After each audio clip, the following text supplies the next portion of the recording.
on it. Oh, you haven't. On the right, the one that says there. That one case I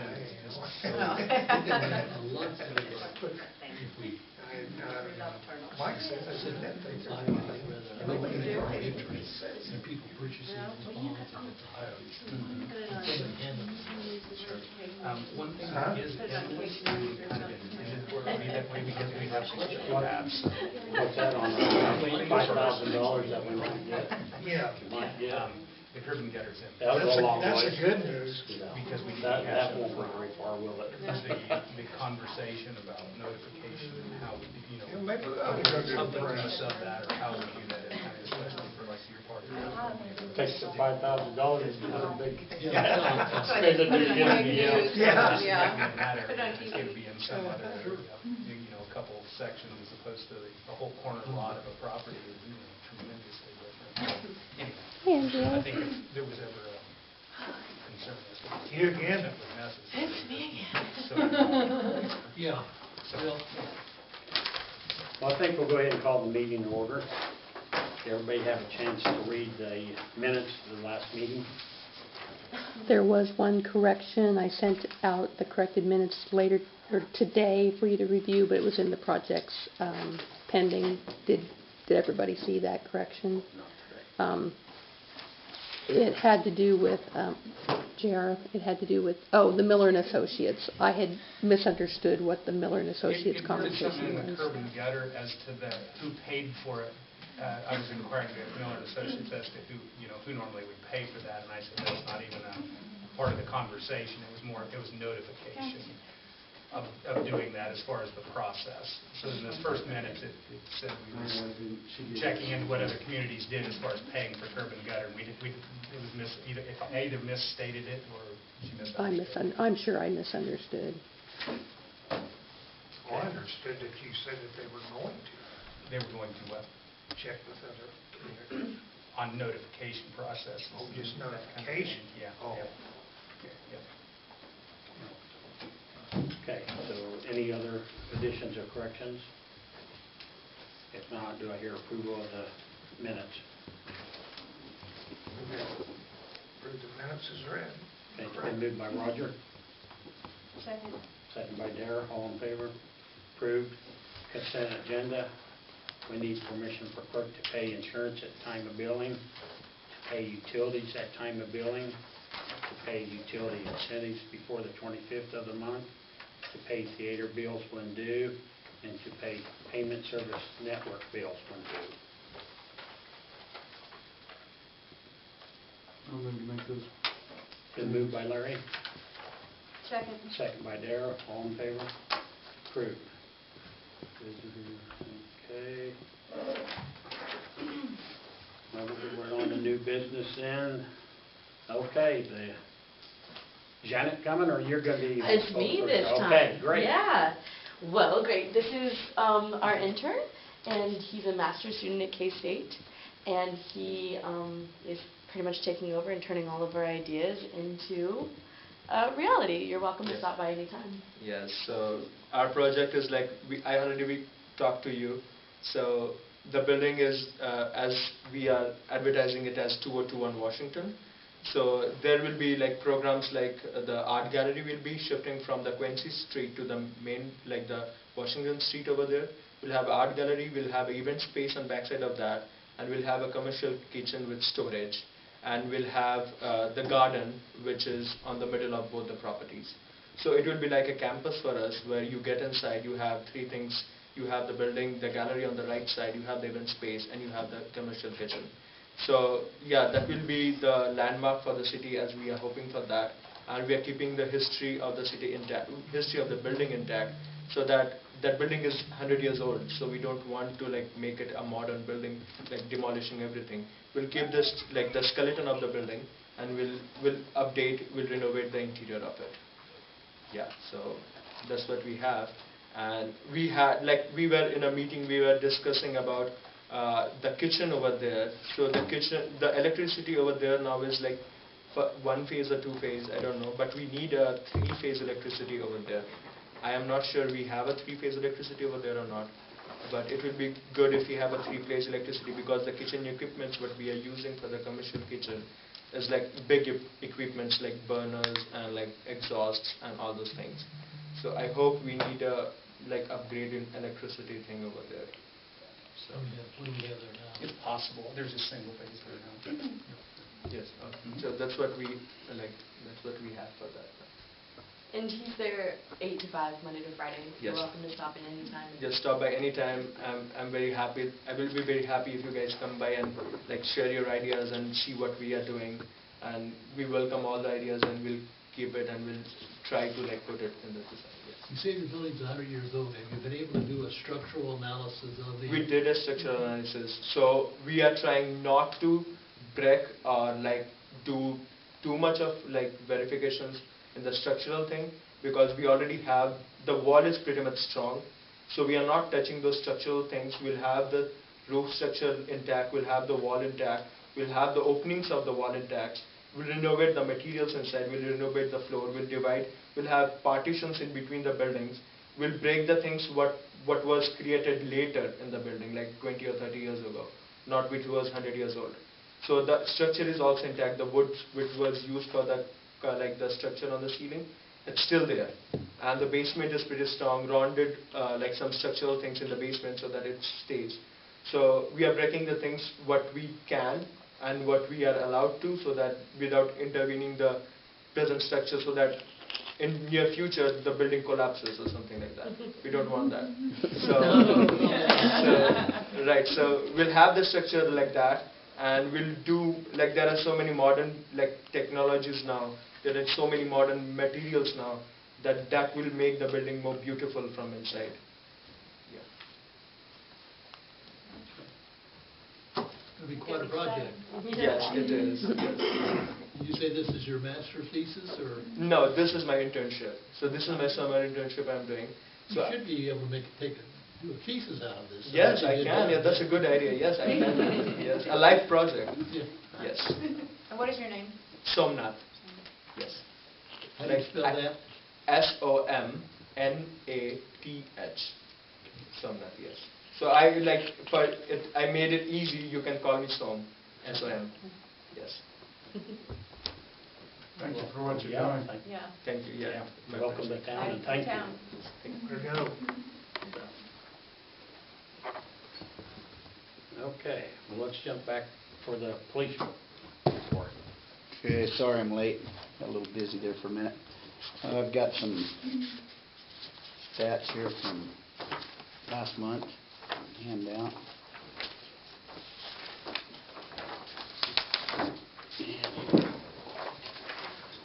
Any questions, I'll be glad to try to answer them.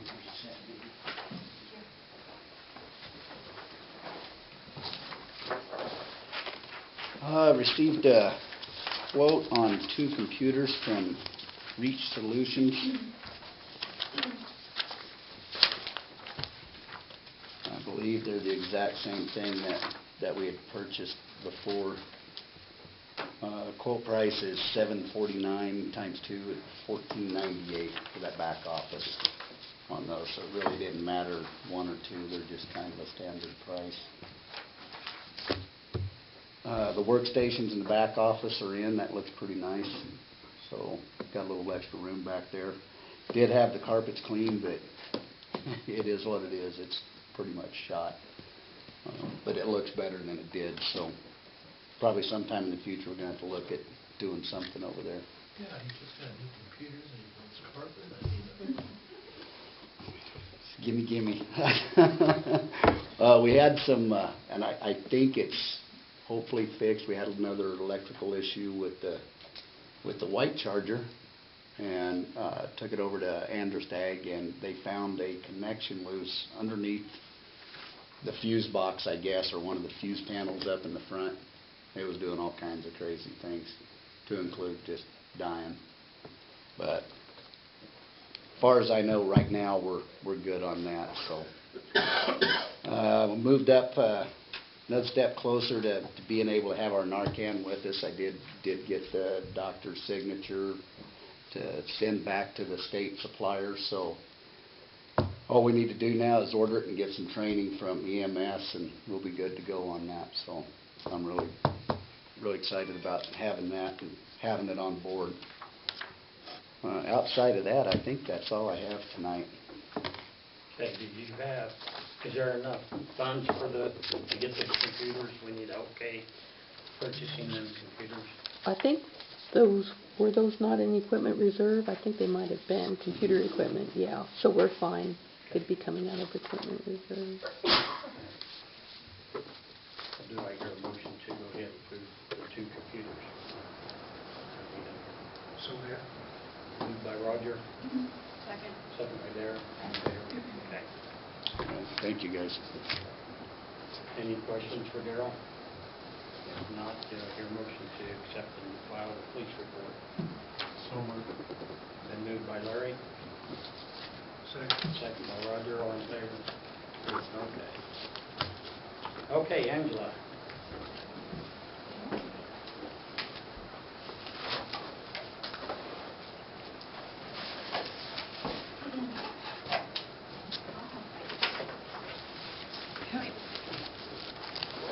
Gonna pull some notes on this one, so there's the pages that the library will need to sign and return. And then that's the form, and Julie, we did get everything from them. So that's just a note to know that too. Okay. And then these are the rep letters. I'll need you to sign, you and Scott to sign, and I need to take one back with me. And then you keep one. Okay. And then there's actual copies of the ballot.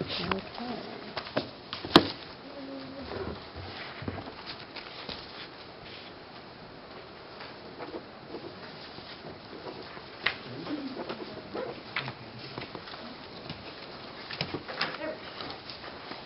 Okay.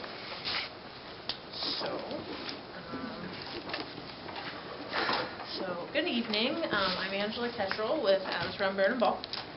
We come up and audit you guys' financials every year, and I'm just here to deliver the report. So, first things first, I guess, is you'll notice that there are a couple of letters in the front, and we'll talk about those last. So if you just want to slide those to the back, that would be great.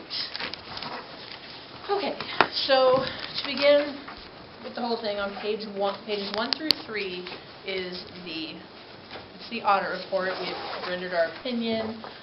It's unqualified based on the regulatory basis of accounting. So it's obviously an adverse opinion on GAAP, but that's, again, GAAP waiver. No issues there. So it's unqualified opinion and nothing to note for any type of qualification. So that's a good thing. To talk about the stuff you really want to talk about, which starts on page 4, this is the summary of all of your funds for the year. So you'll see, but it's all budgeted, non-budgeted, etc. Shows totals. I guess some things to point out are, the cash balance. It has changed. Went down some, but we always say, cash does change from year to year, and to really get a good, effective, how much cash do we need kind of analysis, you kind of need to plan on like your 10 to 20 year goals for the city and what it's going to take to do that. So infrastructure, improvements, etc. And those are things to continue to plan and use, especially as the tax lid, has been in effect. This will be the second or third year, I can't remember. Going down, you can always go down, but going back up is a lot harder since you have to have an election and such. So, and it's not as easy like if you had a need to increase the levy. So if there was something big that came up and you wanted to just increase the mill levy, you can't. You have to have an election and everything first. So those are just some things to keep in mind there. What was any cash balance last year? Do you have that number? It's, it's right here. It's on, let's see here, the first column, the bottom number. What, the 1.2? Okay. Yeah. So, yeah, that was the ending cash last year. Okay, so that's that. And if there, I did fail to mention, if there are any questions, please just stop me. From there, we basically go into the actual audit, or the actual footnotes to the report. There isn't really anything to note in here. There aren't any statute violations or anything like that. The only thing I do want to discuss, at least briefly, is the debt. And the debt schedules, are on page 14. And here you just see, you guys really technically only have one piece of debt, which is your KDHE loan. But the other one is with the related municipal entity for the building commission to build a pool. So that's all that's listed on here. Obviously, you're making your payments, you're seeing the reductions in interest paid. And then at the bottom there is scheduled out all the payments through their maturities. So that's kind of that piece of information we were discussing today, that some of those end years just doesn't seem that far away anymore. So that's probably a good thing. So let's see, nothing else really to discuss on the debt. And then lastly, the last thing I guess really to touch on is on page 15. This is your budget to actual comparison. So you'll notice in the right-hand column all the variances are in parentheses, so that means you're under budget in all your funds or at budget in some funds. So that's exactly where you want to be. So that's kind of what's going on there. So no issues and nothing all that exciting to report in the report itself. So any questions on that before I go to the letters? Angela, I don't know if you've had any discussions with the city crew, Lila. We are seriously thinking about raising we need to do some infrastructure work. Right. Have you visited with her about that? Not really. We just kind of, emailed that you're talking about doing some stuff, so. And I suspect what the council's leaning toward right now is probably putting to the electorate a raise of our city sales tax and by 1 cent. 1% or 1 cent? Same thing. Isn't it the same It's thing? the same thing. I was like, is that the same thing? Yeah. What is it now? What is your sales tax? Well, the city doesn't have any. Yeah. What's, Nobody's gonna come here to go shopping. What's that? Nobody's gonna come here to go shopping at 9.5.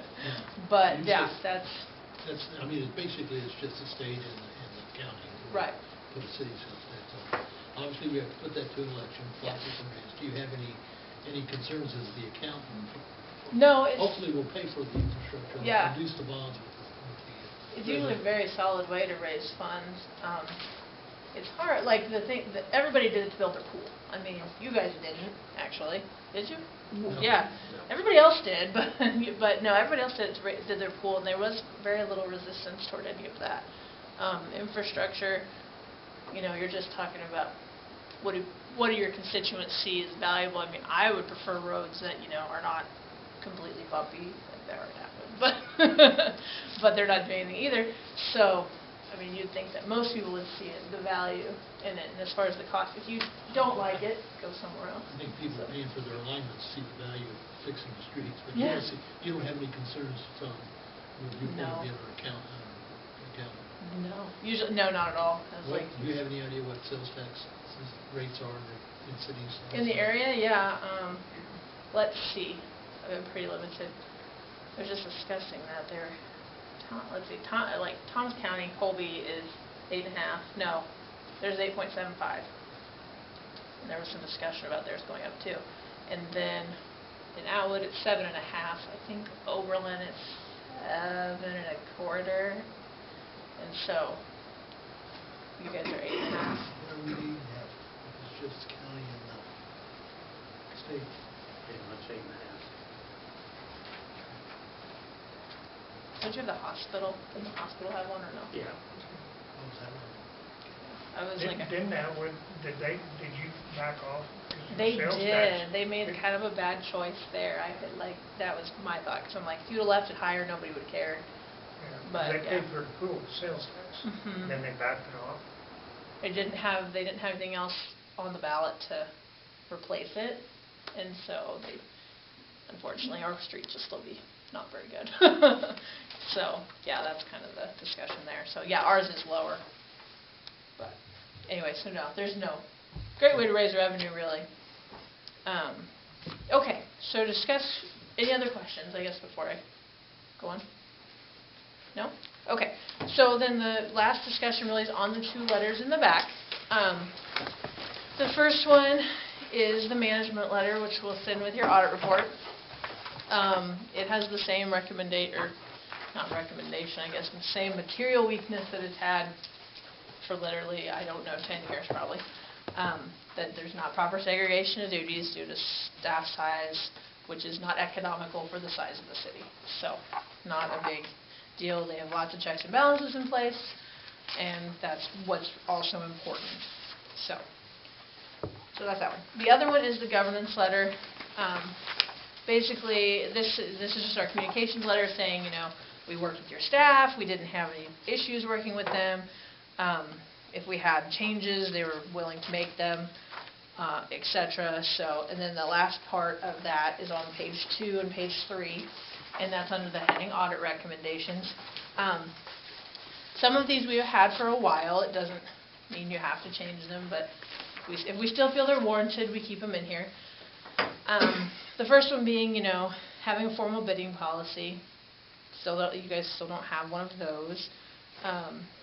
Then the next one is the bank reconciliations and having them cross-reviewed by the treasurer and the clerk, like they review one another's bank recs, and signing off in a timely fashion.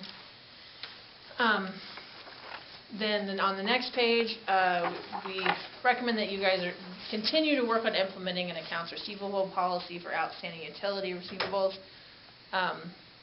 And that way, again, clean up the receivable listing. I'm sure there's some that are really old that need to be taken care of. The next point is, we recommend reviewing outstanding checks over a year and either voiding and reissuing or turning them over to unclaimed property with the state. So that's important. The next one is about time clocks. And having all your employees clock in and out the same way, kind of maybe moving toward, as it says kind of in here, something that would integrate with CIC, which is the accounting software that would save everybody a lot of time and recalculating, and management approval could be digital, and things like that would actually probably speed up the payroll process, and also have probably a few more checks and balances in there too.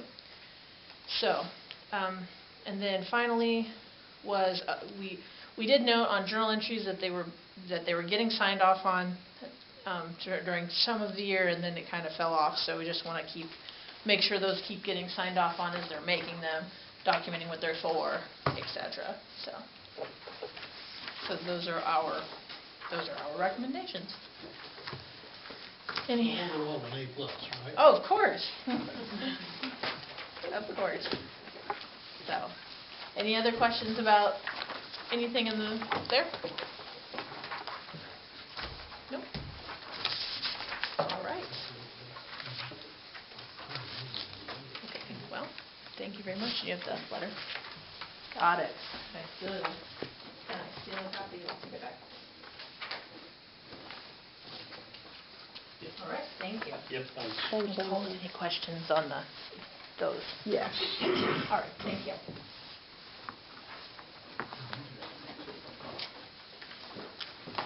Thank Thanks, you. Angela. Thank you. Thanks for the compliment on our streets. Hey, no problem. We're recommending with her.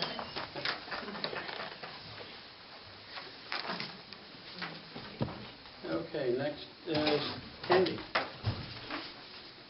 Okay. We're going to let Karen present, and then I'll fill in if she's missed. Good evening. I'm Karen Maurer. I represent the CFFC, which stands for Cheyenne Family Food Collective. We are a group that's trying to bring awareness of local food producers, try to bring food costs down, because we all don't like going to Walmart, because it's time consuming and it may be cheaper, but then it hurts us in the long run. We wanted to start a farmer's market. We wanted to make it monthly so that all the producers can bring in excess produce and meat and stuff that they can't normally sell. Sorry, and showcase that they are even here, because most of our families don't even know who the local producers are at this point. So, like if somebody has excess tomatoes, they don't know where to get it, so they go all the way to Walmart just for tomatoes. When you can get them cheaper, probably here, it's cheaper because you don't have to pay gas, right? We wanted to do like a kickoff to start our farmers market venture. I don't know if any of you have ever heard of the Taste of Colorado at all? Anybody? Well, I'd like to bring that here, just for Cheyenne County. Have it be like a kickoff to a farmers market where everybody, restaurants, anybody who can cook can come and showcase what they make and sell it for whatever. Just kind of showcase what they have. With the farmers market, we were thinking, we went over to Oakley. Was it Oakley? Open. Get those mixed up, I'm sorry. We went over there. They are starting a farmers market. And it's not just for food. They have like garage sales. And we went there. They said they have like triple what they normally have. That one time we went there, and it was awesome. They had fresh baked goods. There's even some people just selling odds and ends. And we went there and talked to them, and they really enjoyed what they're doing. And I would like to bring that here, because I think we need to make the community build more together rather than be so separated. And this will be a community building thing, not just, they have food, local food, and we don't know they have it. Everybody will come together every month, and they can just sell what they have, whether it be household goods, produce, baked goods. I don't know. It just sounds like it would be a really good community event. I was just curious, what regulations would we have to abide by to do this? Like, what would we have to do the Taste of Cheyenne County? I think probably if you were, are you going to be a formal entity? Are you going to organize and file your articles with the Secretary of State? Or is it just going to be kind of a loose group? You need to think about sales tax. And I know there are certain exemptions, whether farmers and markets that are in that category, I don't know. I think probably, as you develop your business plan, obviously, maybe I could look at some regulations as to what would apply, but, I don't know if health department, food safety would have an issue, any of those things. Candy, are you familiar with any regs on that? We've done the research and asked, other places that have already done it, because our goal is just to increase access to locally grown foods as best as possible, because it's good for economic development. And there are regulations in place, and we went in February to a farmer's market class. So there's a regulation, a 16-page regulation sheet. We're going to have 16 pages? It's very detailed. So if you have 49 chickens, you can sell your eggs this way, but if you have 50, you have to sell your eggs this way. So it's very detailed, and so our goal, we're having a meeting on Wednesday with potential producers and interested people to see, can we have a committee? Is there interest in Cheyenne County for such a thing? Would we have enough producers, and would we have enough patrons to go forth? And then we want to follow the rules. So the sales tax is one of those, and then you can file with From the Land of Kansas. And we're looking at the failures of the past as well to make sure that we don't repeat them. So we want to do everything according to, the recommendations. In the past, there have been, quote, farmers markets where just folks that I think were in the gardening would just kind of show up on a Saturday morning and sell their work. And really, there wasn't any oversight by the city, other than maybe we'd buy some tomatoes for our families. But other than that, I think we're kind of like you. We're trying to figure out what's going on. I think as you get further along in your project, obviously, if the city has any regulatory authority, if I could look at those regulations and stuff, maybe we could coordinate and I'm sure the city has, the council would encourage you on your program.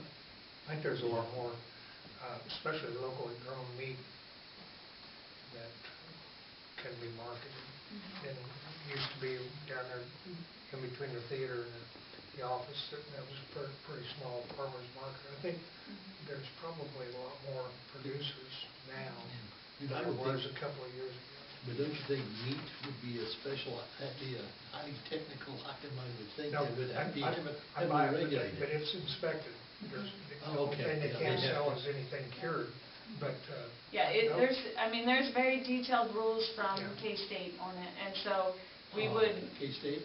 Just important. Yeah, go ahead. everybody else likes them, Mike, come on. So our goal is just to investigate it. Our vision was that we would probably do it at the park, if you guys allowed, just because then the kids could be entertained, it's safe. Caligrates offered their parking lot, but I was like, as a mom, like, our goal is building community where you can come, you know, maybe and have some readily made food, or you pick up your groceries and then what you don't get at the farmer's market, you go to the grocery store. So I don't know where it will go. We have to make sure that there's people besides us as a CFFC. We've raised $8,500. So we have some funds that we can move forth with this, but we don't want to do it of our own accord. So And I've talked to many people in town. They want this farmer's market. They don't even understand why the other one went away, but they want it. I think if we can get this up and running, it will be a huge success, honestly. And Well, I don't think anybody on the council here or myself would be against it, so if you get things put together and get everything planned and follow the rules. I mean, satisfy Mike. Yeah.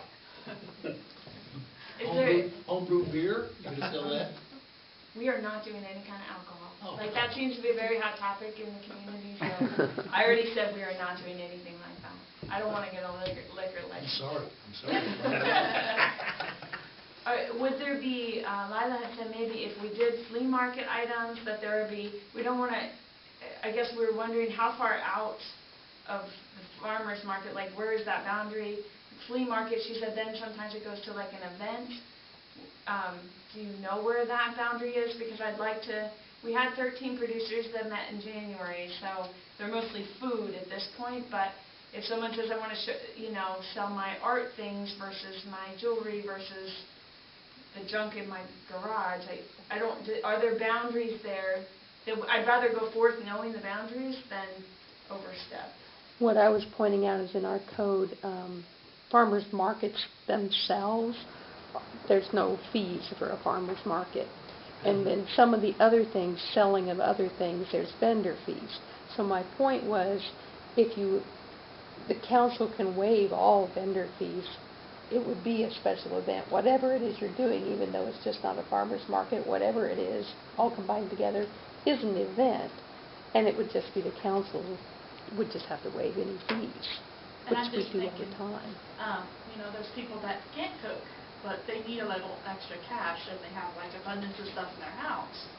And they want to come and sell their stuff, meet people. I met so many people at the farmer's market in Oberlin. But it was just a great experience. Everybody was happy. And I want to build community. That's one of my main goals of living here, is to build community. I talked to the Oberlin city clerk about theirs to find out if they did anything, and she said they don't charge any fees for theirs.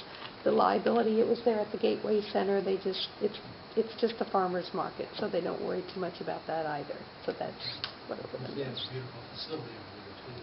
Yeah. The park's beautiful too. Yes. Do they get into any kind of sales tax issues? So the event organizer is responsible for all of that, for making sure that they as the event organizers are responsible for You'll be hearing the whole thing. Yeah. Yeah, You'll be hearing from they them. watch them very. They'll bring you packets and you have to They pass bring them them out. packets and they say you are each vendor is responsible for their own sales tax, but as a coordinator, then they say we have handed out these packets and you are saying you're turning in your sales tax. And then if you're not, because that makes it harder for everybody. If I'm selling with sales tax and you're not, Right. then your prices are lower, and it just puts us in the past, why it failed was because people turned it in for, you're not following the rules, even though they were, that questioning of integrity made it go away. Because they were like, I'm following the rules, but you want it to fail, so you're turning this in repeatedly. So we just want to go forth with the best foot forward and with as much transparency as possible. I think to be successful, if it's going to be successful. For what it's worth, my thought would be that you start small with just the farmer's market and then see how that goes and what type of turnout you have, and then maybe expand depending on, but that's just me. Yeah. So we're just starting with a meeting on Wednesday and see how many people are interested and where we go from there. Where's it at? What time? It's at the clinic conference room at 5. 5? Yeah.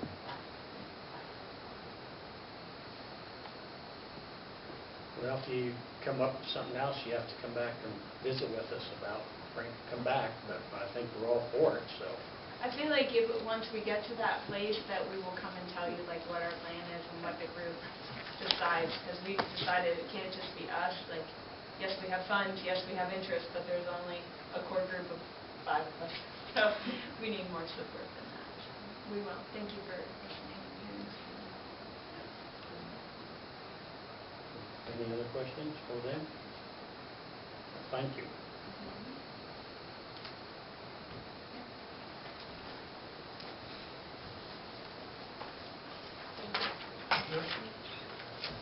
Okay, Dan and Keaton, you're up next. I just got a few things to tell you guys about that we got. We got Mike Rogers won some kind of contest, so from Monsanto Seed we got a $2,500 donation for St. Francis Fire. And as far as the way we've been doing the hiring thing, we vote up there and put whoever on. We're going to still do the vote up there, but we're going to start doing interviews, and then we're going to bring it to you guys to approve before we put anybody on. That's probably the best. You know, Mike got in on this with the Monsanto Seed donation thing, and that was one of the things they were worried about, discrimination when hiring and stuff, so we thought that might be the best way. We'll bring it to you guys, and then it'll go to the county, and if either one of you have a problem, we'll go back and talk to the other one, and we'll get it straightened out. I think bring it to the county, this is our recommendation, Right. and I don't think anybody can get in your way. What we're going to do, we're going to set up a committee. We're going to bring people in for interviews. Committee will decide maybe who the better is, but the guys will still all get a vote on whoever they want. And then you'll make that recommendation. we'll make it, yeah. But we're going to start doing the interviews. Maybe somebody does have some experience rather than just everybody vote, and it is what it is, so. And just more information is from the Forestry Service, I got 3 AEDs now on city and county trucks, and we have 1 on the county truck in Bird City. So You have what? AEDs, it's like shocker things when somebody goes down.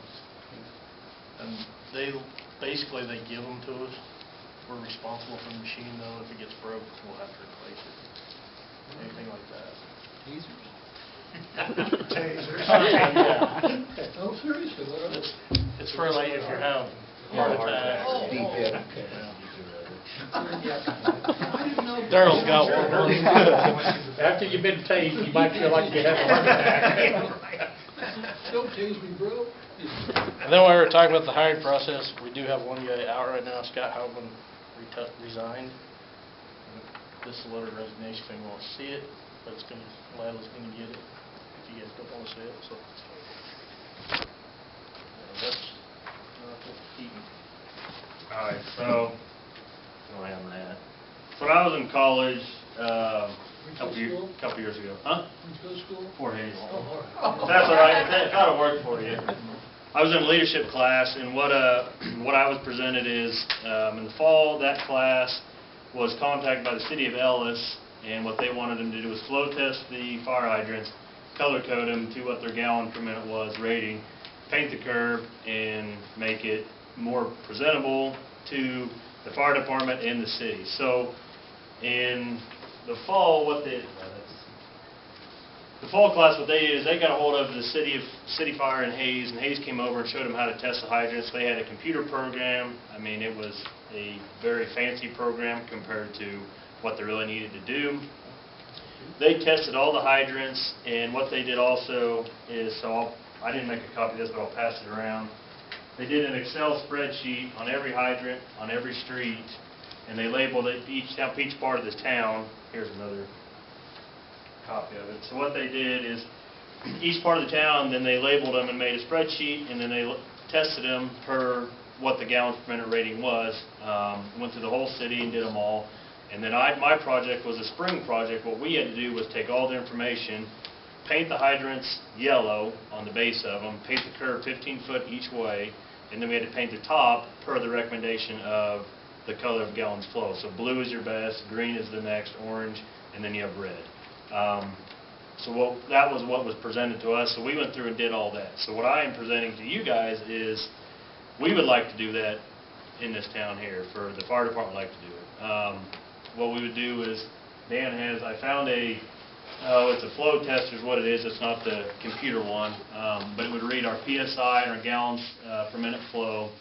And what we're thinking about doing is, one night, pick a couple streets, go down and flush the hydrant, and then put this on there, run it for a minute, get us a flow, create an Excel document, and then go through and do all the streets.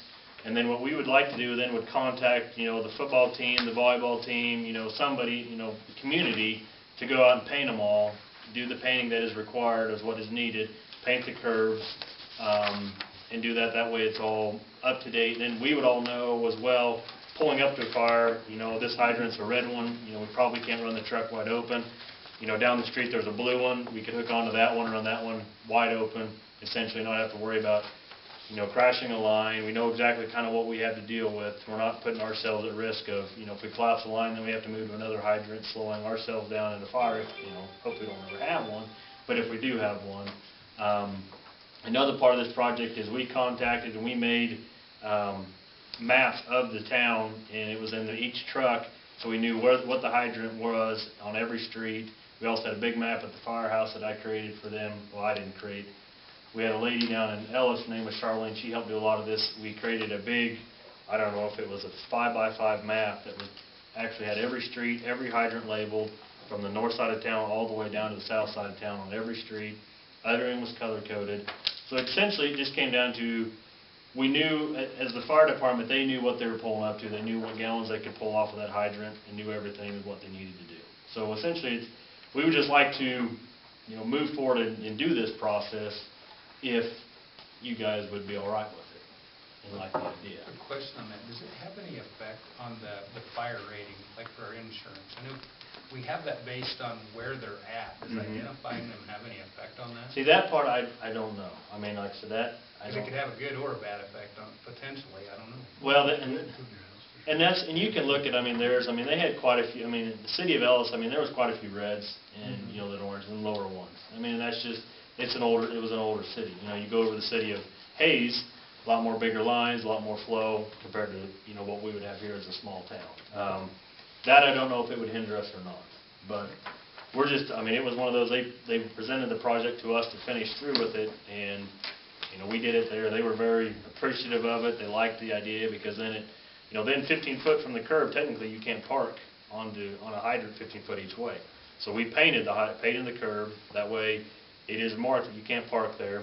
Painted all the hydrants yellow, 2 coats of it, and then we painted the top per the color that was needed per the state of firefighter rating of the gallons per minute flow. And so that diffuser that we had found, it's just kind of the bare the bare one, but it will read gallon per minute flow and it will read your pressure. That's our big thing we're wanting to do, is at least know what our gallon, what our flow is. Because, I don't know what the flow is, and I hate to pull up to a hydrant and, we've got a house fire and you turn everything wide open, you collapse the line, well, then we're really going to be in a pickle essentially at that point too. So, it's one of those that we're just kind of thinking it might not be a bad project to do, get the high school kids involved. It's, the community would see them out painting, walking the streets, doing that stuff, but, our big thing would be at least flush the hydrants, test the flow, and then create a system to do it. The one thing that they did provide, like down there, the The city did provide us paint to do all this, and then, like I said, they had the flow meter to test, essentially is what they had. We don't have one that I know of to test any hydrants. The one they had, like I said, it was from the city of Hayes. It was tied into a computer. I mean, it had wires coming off it, and they turned it open, the guy sat at the computer, and it did all the numbers for them, and they just punched it into it. We'd have to do it essentially manually, turn it on and read the gauge, essentially, and get it. It won't be the 100% perfect accurate, but it'll get us pretty darn close.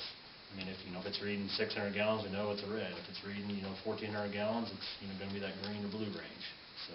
Would you have an estimated time on it? How long did it take to do? Probably what I would say, if we could get the department to do, if we could set a night up and test all the hydrants, I would say it'd probably take a week to test all the hydrants, maybe a week and a half. I mean, because if you just start picking one and go down the streets, it's not like you have to sit there for a whole long time to do it.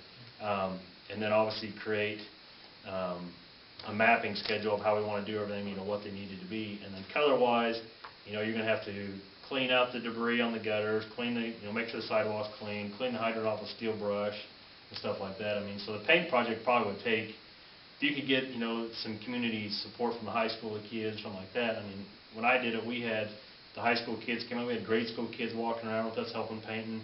I mean, it was kind of they set up and said, meet at the firehouse, and we showed up there from Hayes, and there was kids and everybody there wanting to help. And so, I mean, if you can get a system going, it didn't take too long to knock out. We could knock out 15, 20 hydrants in one night, as long as you have a big support group behind it.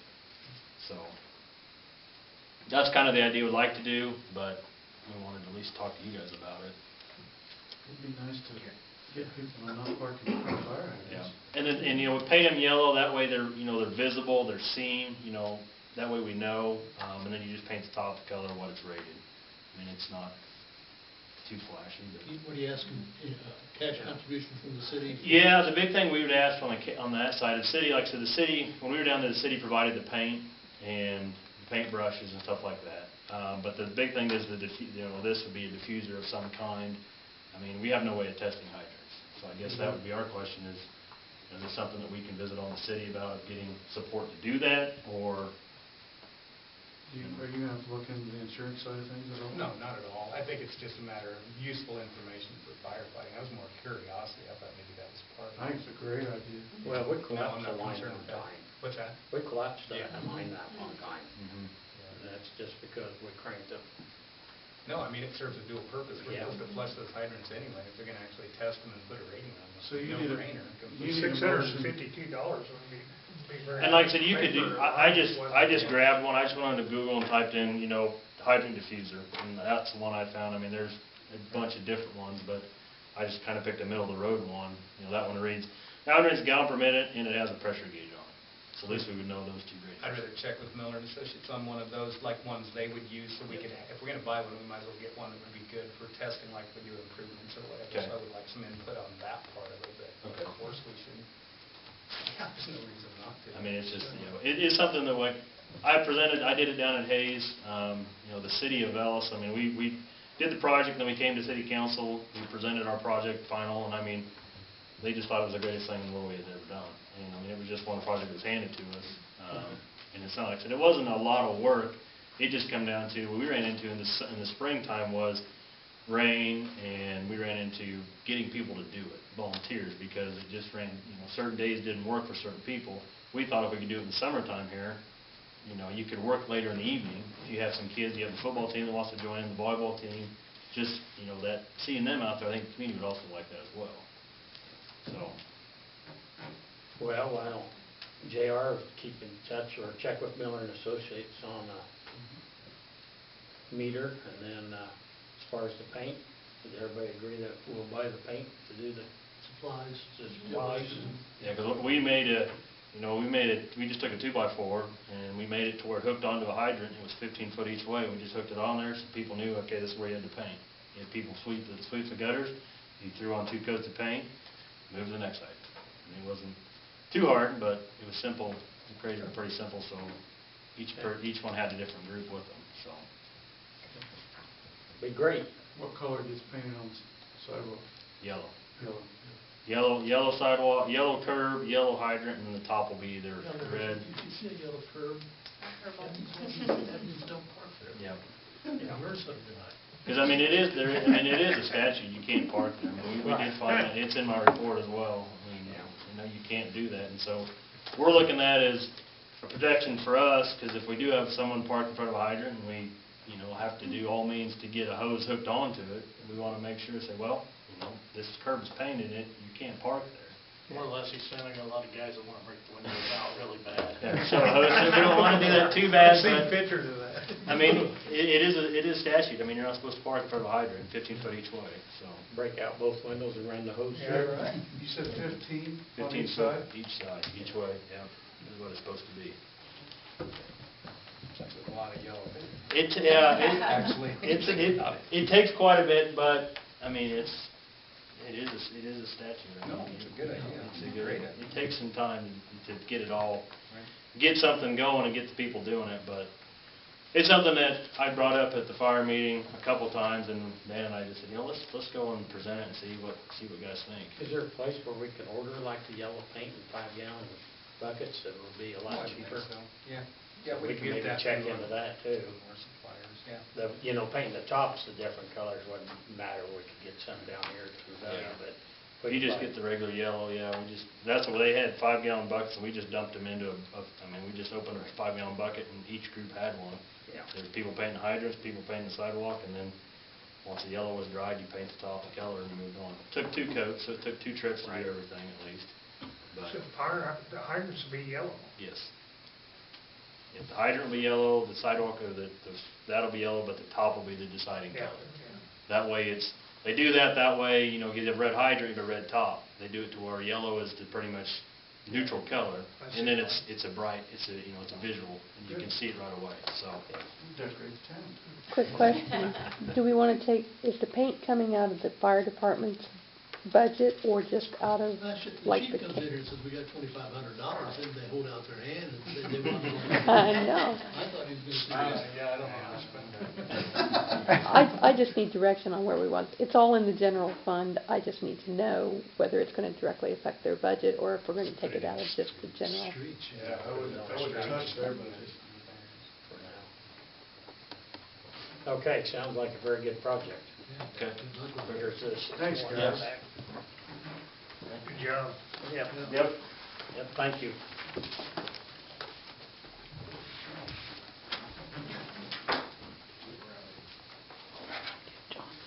Thank you. See you guys. Yeah. Okay, old business, okay, the motel property. Everybody got their sheet on that?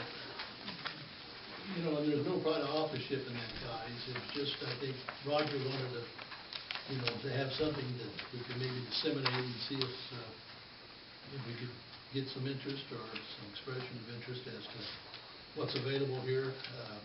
Didn't want to say too much, because I think probably anything that the council would consider from somebody that was interested would be the terms of what they're offering, rather than what they're asking.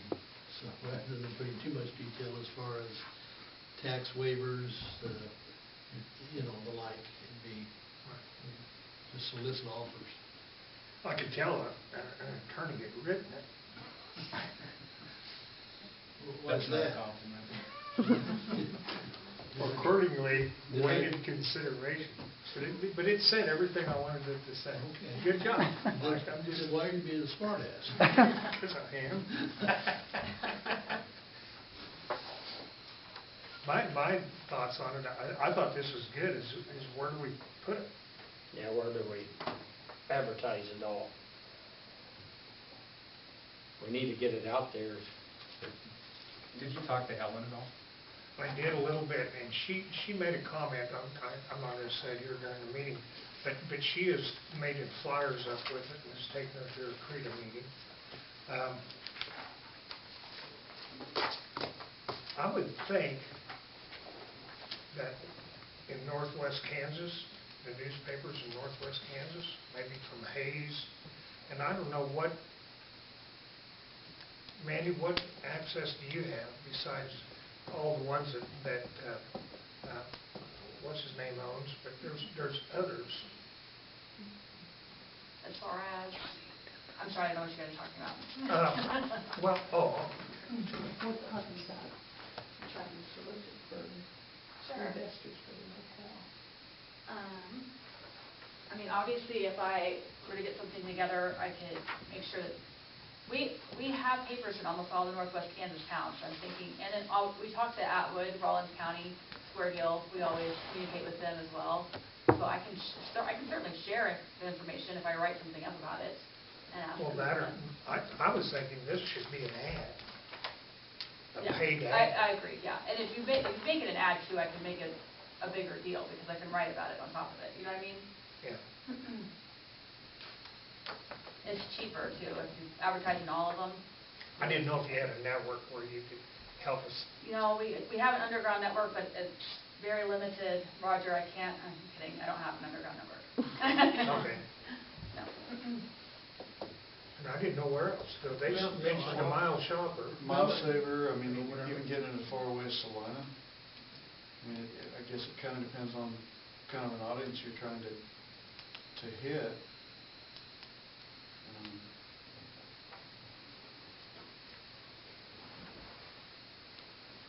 Well, and you don't have to lock yourself into, you know, you can run it, see what type of response you get, and if you don't get the response you hope for, widen it out, you know, it's gonna be, I think, probably an ongoing process until you get, hopefully, an offer that's fruitful. Yeah.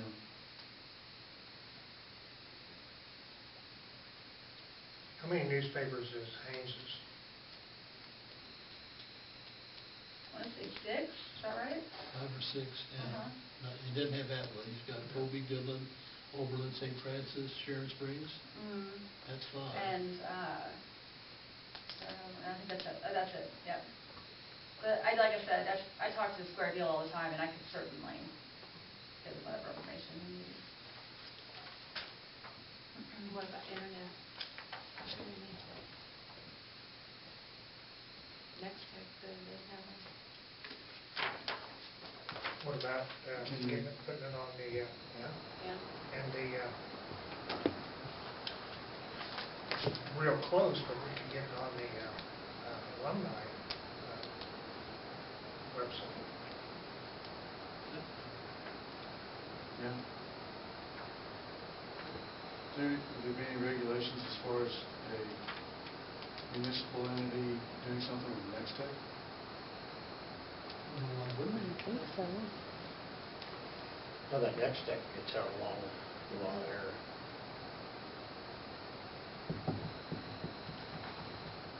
Because I did notice that a lot of people are checking in on the schedule for the long time for this week on the website.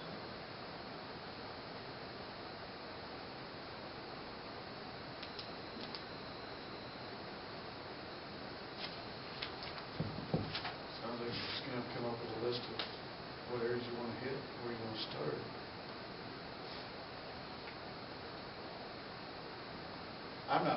My take is I'm not sure Hayes is far enough reach. Hayes, Salina? Go west. From the Front Range clear to KC, That way. Kansas City, yeah. That's a big project, though. I mean, somebody's going to have to do this. Yeah. Get these papers, buy ads in this paper. That's why I thought maybe there was some way of doing it at one central source. You sure Burr doesn't have some underground network? I'll ask him. Or maybe he's got an idea for us. Yeah, that's what I was gonna say. Oh. Let me talk to him. How far does Nextech go east of Hayes? Or is it all? Well, that's right. There's listings from states all the way around us on it anymore. It just keeps expanding. I think their exposure's decent. I would think that Helen would be a place to start as far as economic development. I know she's got networks statewide, and I'm sure she's got people in Topeka and economic development who could give us some insight as to how you get the word out, don't you think? She was willing, I talked to her a couple of times about it. I mean, it's right down her island.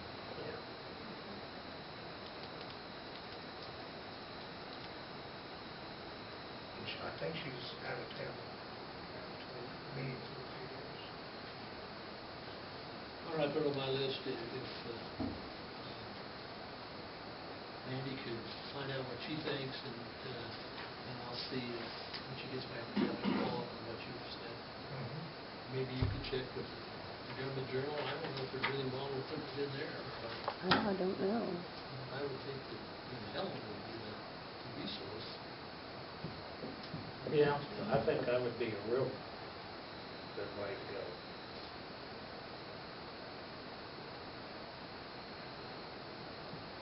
Well, I'll visit with Ellen, and Andy could visit with the newspaper, and I don't know if you want to check with, Sure. I don't know, we don't have a lot of time, it's alumni, I don't know if you just want to get it on their, there's nothing wrong with putting it up on their website. I don't know who could do that. I don't know why Burke couldn't set us up with, or Randy, set us up, but getting this in the papers at Haynes, I was mad. Yeah. Why don't you do that? An ad in all of his papers? Right, is that what you're saying? Yeah. Start there and then get hold of Helen and see what she can come up with, because she'd have a lot of outlets. Are you in Goodman? Is Haynes in Goodman? Okay. Okay, we'll start that away and then branch out from there, whatever we come up with. Good.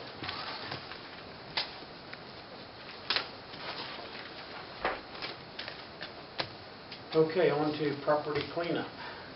The only thing I've got the active ones that we wrote letter out of Mike's office, and I think Matt's still sitting on the letters. He didn't call me. Do you know, did he use the stamper and send those out? Or Yeah, I'm pretty sure they're out. Okay, I hope so.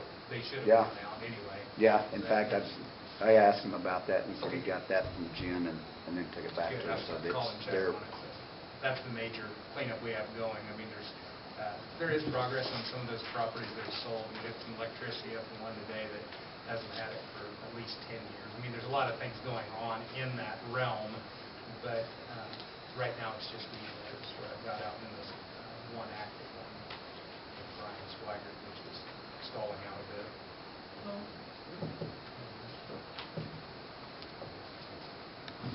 Okay. Projects pending.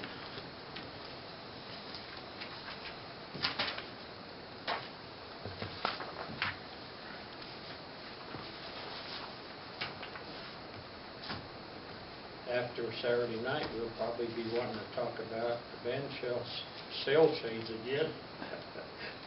The guy sitting up there in that, getting cooked. Oh, what time they start? 8 o'clock. You got a big fan? Huh? Do you have a big fan lined up? We've got some fans for big stuff on the stage and stuff, and in the back. One of the things I'd kind of thought about, and I mentioned this to Jared just a little bit, is whether or not it'd be feasible to go in and plant big trees as an alternative. And you remember, right, we planted those locust trees originally for that purpose. What's that? No, I just, it's all about placement. I like trees. But that was the initial thought on those, but of course, that's so far off. A couple of Locust them died. is a good fast growing shade. What is? Locust. Yeah. But that's what we have, right? Yes. Part of my take on this, and this is just from what we've done as far as cleaning up down there and stuff too, is that I can't see or justify at this point dropping a ton of money in that until we can get to a point where we can honestly say we're going to be using it a bunch. I mean, it's a beautiful structure and it needs to be kept up and everything, but I think the public's going to want to see, are we going to be able to use it granted, there's going to be some grant funds involved to get some of these projects done if we're going to look at it long-term, but is it going to be a feasible environment to host different activities? I mean, part of our goal when we went about this concert in the park is we want to do something on a yearly basis, whether it be alumni that we're tying in with this year, the motorcycle rally, car show, or maybe just a random night during the summer. Yes, there's an issue with the heat. But we also want to focus on possibly bringing in some smaller groups, or maybe getting the school involved in doing a drama play or a kids' music program down there like we used to do back in the day. I mean, we used to go down there for Indian singers and some different things back in the day and do concerts. But that's kind of where I'm at with this whole thing, just from the limited time we've been involved, is that can we get to a point to where we can realistically see multiple events happening down here? And, Well, I think the seating should be the number one Yeah. oh, yeah. project. Did we ever get him over here to sandblast anything? He said it won't work. It He won't said work? it's a soft product. He said he'd end up chewing up more concrete trying to get that rubberized stuff because it would bounce, and you'd get high-pressure water or mechanical underneath it. And then the issue is, of course, the thinness of the structure, so it's kind of a delicate thing to try. You talking on the seating? Yeah. Yeah, it's beautiful. Have you done, did you mess with it at all? We scraped a bunch of it, anything that was really loose, and there's still, just in the last week, there's been some more pieces flake off and stuff. We scraped as much of it as we possibly could. Well, you worked on it. Trying to not, yeah, we spent a full day down there. Cleaned out the inside of the band show, and then we had some help cleaning out the seating area and stuff too. There's been a lot of things go on there over the years, but just like you say, getting enough people there and keeping them interested in it and coming to it. It's amazing how you can advertise things. What can we do there as far as like the seating and stuff? Do we still have a restriction on that structure? I don't know if we have, does that include the seating, or is it just? Well, I was thinking that it didn't. I thought it was the whole park. Was it not? I know it included the fountain, I think. It did include the fountain, if I remember. I think all this was So- I think it's the whole structure. There's It's something something- we should know. No. I just talked to somebody that was saying that based on the historical register or whatever, that you could take it back to where it was before it went into the historical register. And I don't know what that was. I think it was concrete with a thin skim coat of concrete. They used to pour the form, and then they'd use a real slick skim coat of concrete on it to make it slick. Yeah, I don't think we have any problem removing that stuff. I think it's what you do from there, because if you remove that, if you look at that, it's separate. You can see air in places into that, I'm sure you noticed. Well, there's been some concrete that's come loose from that too. I mean, you've got. So you have to do, I guess my point is, if you expose the whole thing, you don't have to have another step to do something else with it. It's just gonna rust out that mesh that's in there more. Why don't we just do it? Yeah, exactly. And ask forgiveness later. The only thing is, remember what happened on the courthouse steps? They did a whole bunch of work, and then they were, I think, weren't they forced to do that? Weren't they forced to do that by the historical society? Well, that's how they got to do it back, is they got put on the historical register, and then they could do it back to limestone. No, they did that without notifying, I thought. Yeah. They had done it without being notified. Porter did all that, and then the historical society caught wind of it, made them rip the whole thing out and go back to the. That's what I recall. Yeah, I'm pretty sure that's right. I'm trying to get in and research this a little bit more and find out. The last person I talked to thought that we could go back to whatever the existing stage was prior to it going into the historical. I think that's Tomorrow, accurate. give me a call, I'll give you Greg Kite's number. Yeah. He knows. Yeah, Greg that knows. name come up. No, he knows. Yeah, he'll tell you that. He'll tell you, but he's going to be biased toward the Historical Society and doing everything by the book. But he knows the regs, and so I think we can, he's the best source that I know of. Give me a call, I'll give you his number.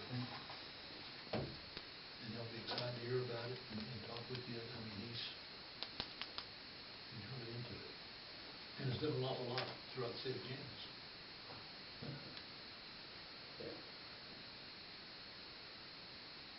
But by having the band here on Alumni Weekend should work.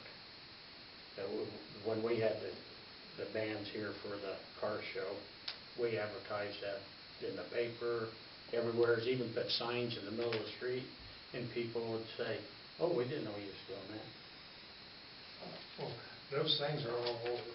Yeah, we hit that with the fair, some too, but I think we feel very, very good about the advertising that we've gotten done. We've hit the paper, Mile Saver Shopper, KYVZ out of Atwood has been phenomenal with what they've done with their ads.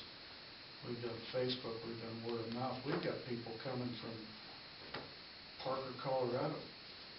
And I think that guy that you put me in contact with from Lyman's coming. I mean, there's people coming from out of town. Did you say, tell them you were going to play later on? Oh, we just found out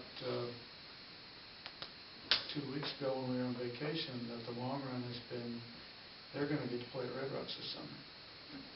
As a headliner or? No, it'll be the opening act for Face Vocal Band, which opened for them for their 10-year anniversary. Face Vocal Band is kind of like Home Free. If you guys have ever heard of Home Free, they're phenomenal with their voice. It's all done by voice. There's no musical instruments. And they just got back from an international competition in Russia, and they're known all over the United States. And this is a big step for these guys. And a couple of guys have already played there a couple of times. But pretty exciting.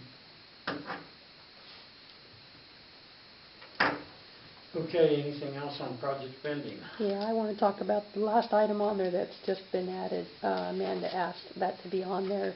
She'd been asked by a couple of folks about when would be our meetings be in a format that could be accessible, either the audio or video.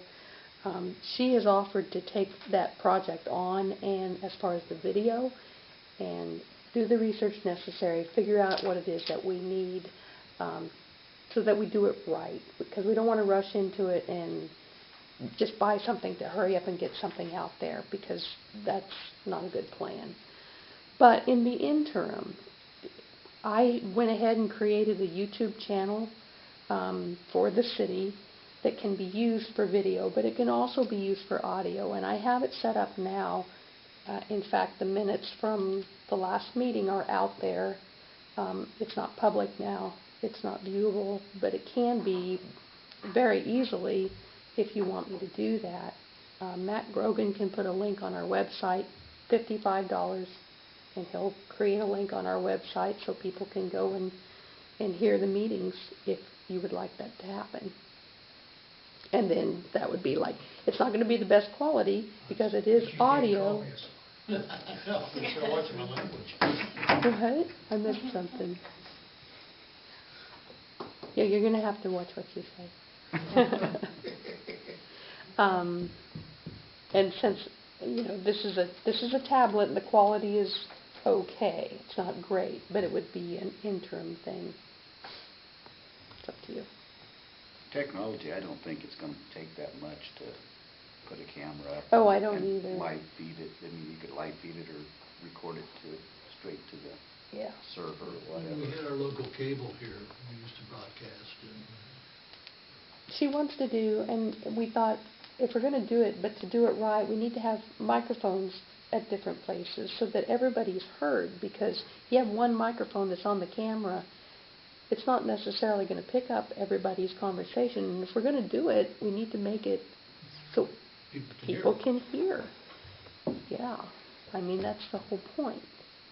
So that's what Amanda's going to, she's taking that on, she's going to research that and find that out. But tonight, I just needed to know if you wanted to go ahead with the audios being made available. No. I think it's fine. Maybe. Are you defeating the purpose, though, if it's not loud enough, or? It's just better than nothing for Well, I think it's better than nothing because we've got some folks that are pretty vocal about it, apparently. I haven't seen anything because I don't do the Facebook thing that much, but I've heard that there was some conversation, and I guess it would be something that we could offer in the interim What? I just look at the audiences. We have.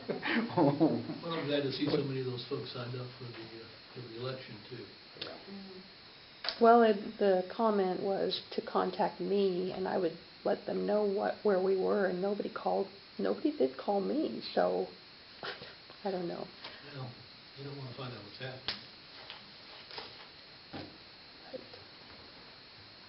But if you do want that, I guess, go ahead with it. Everybody agree with that? Yeah. Go ahead with what we're doing until we find out what Amanda comes up with on the other stuff. And she'll do a good job, I think. Yeah. okay.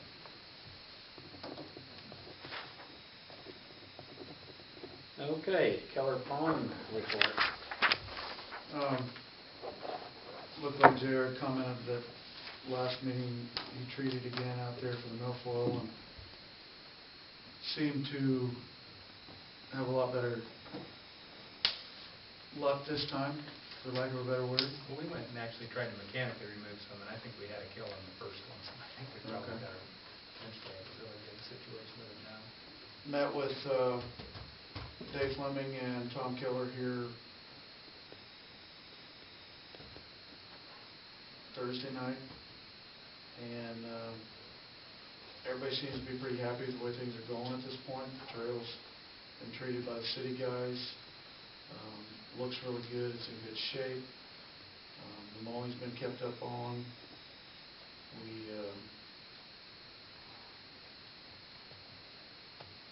There's still some cleanup that needs done out there on the east side of the river. On the west side of the Riverwalk. They're getting really close to being able to fill in the pits, the burn pits, and clean that side. There's still a few trees on the east side that Tom and Dave both think that probably need to be pulled out, like some Russian olives. A little more work left to do on the east side of the river. The pond in general, I mean, JR's had the guys replace a few trees. There's still a few more that will have to be done, probably this fall. It's my understanding that those trees were put in initially with grant funds, and I think we have it in our budget to replace those trees and reimburse Tom if that hasn't already been done. Not this year. Okay. And some of those trees weren't grant funds. They weren't grant funds? No.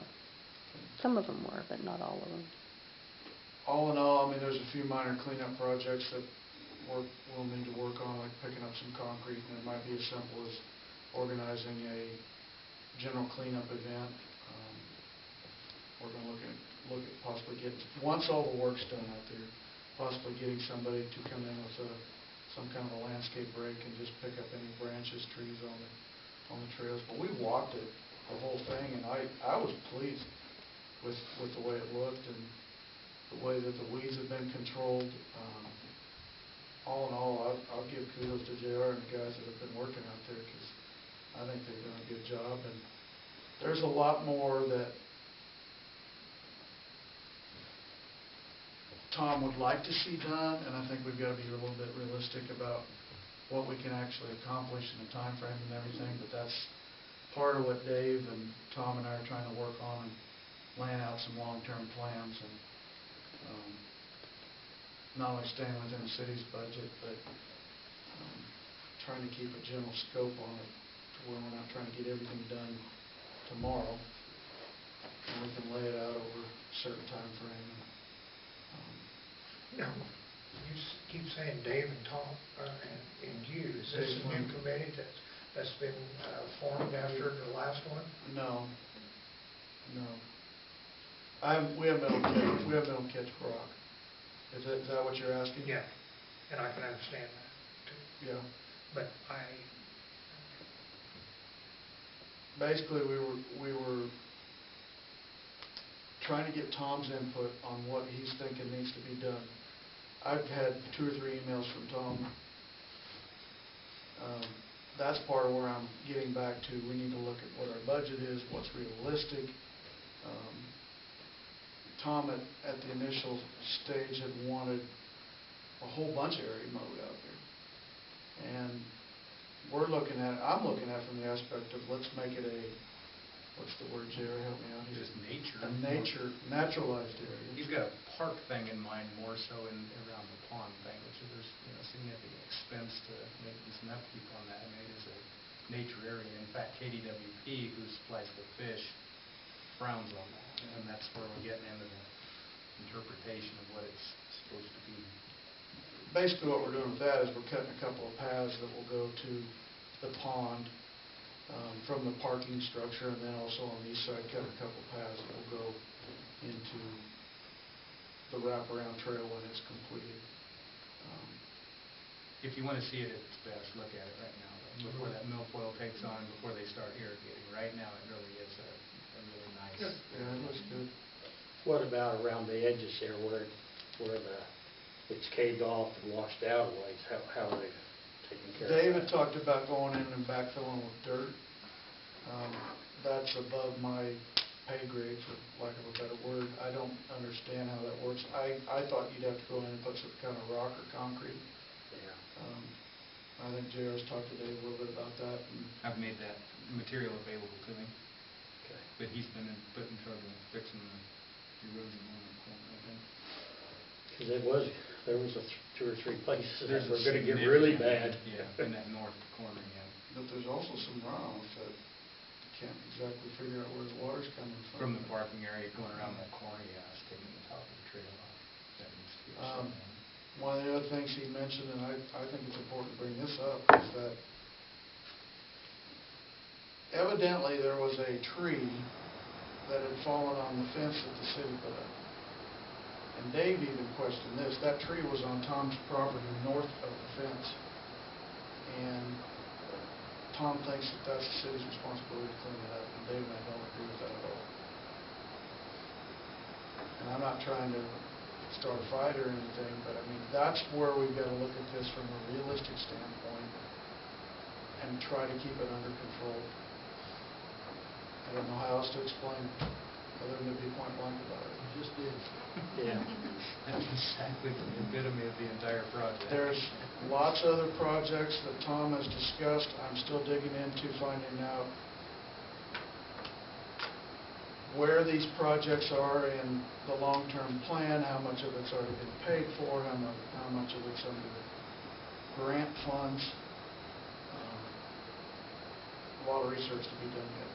So I'm just taking it a day at a time, trying to keep up on things.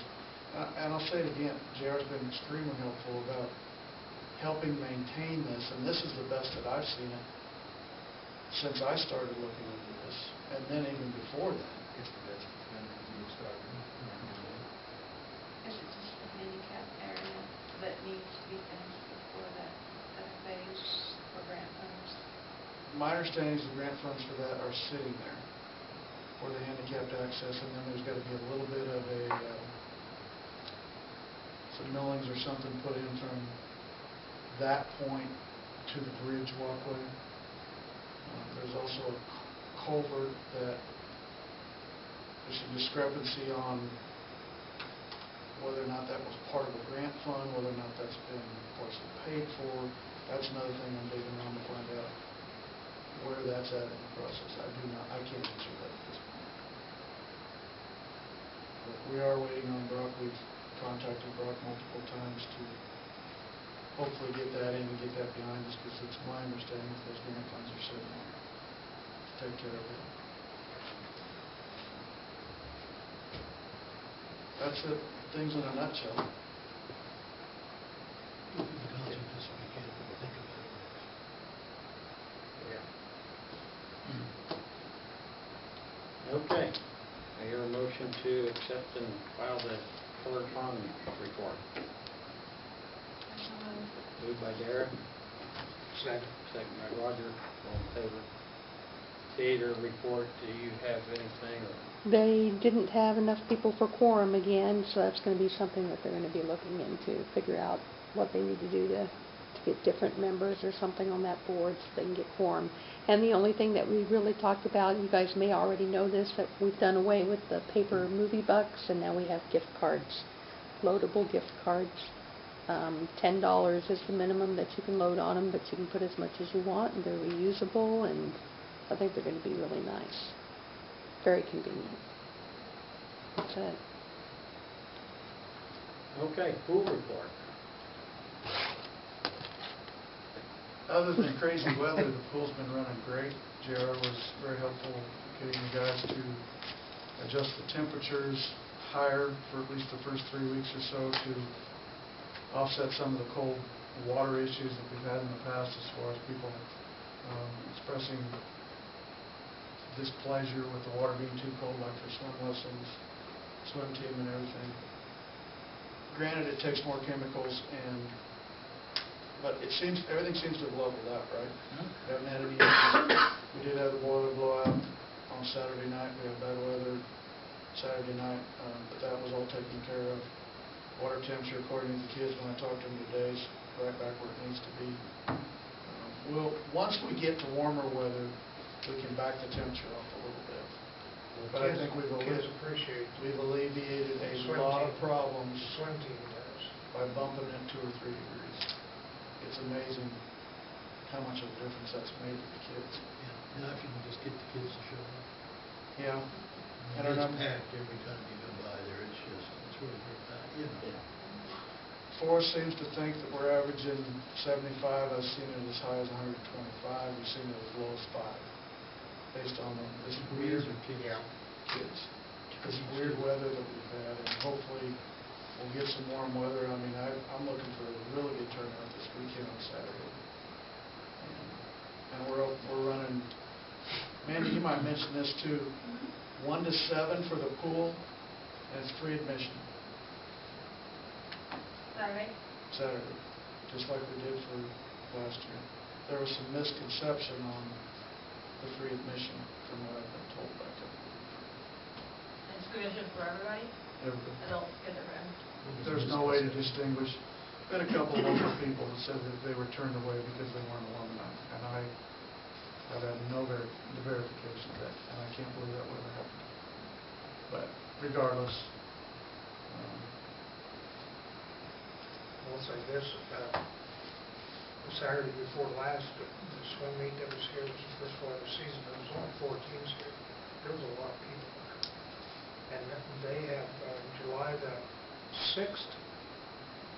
that sounds I right. think they are going to have qualifying for the state there. And that was pretty cool to pull that off. Yeah. And there'll be, I would say, easily 3,000 to 4,000 people there. There's another evening meet later in June.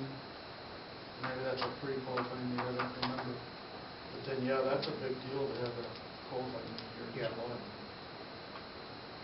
That's multiple towns.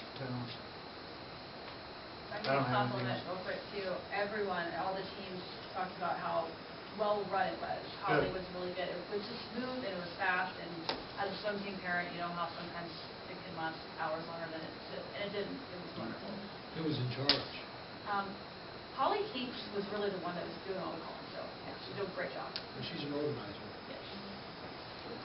Margaret's done a great job, too. Yeah. Yeah, Mark. But as far as running the tournament, when you was there, I don't know, who asked you, Polly? Casey. Who? Casey. Oh, Casey. I don't know, there's a lot of people that are helping local people, timers, referees. I didn't get to say this at the last meeting since I wasn't here, but kudos to Justin and Wyatt for the work they put in to get things up and running. Okay, do I hear a motion to accept and file the pool report? So moved. Moved by Dara, seconded by Roger, all in favor. Okay, building permits. Ground.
Not much, just thought we'd done anything else, it's just those numbers, and so we're not leaving, so I think we can make some decisions in that. I don't think that was there. We need more discussion. That's it. I'm encouraged, you know.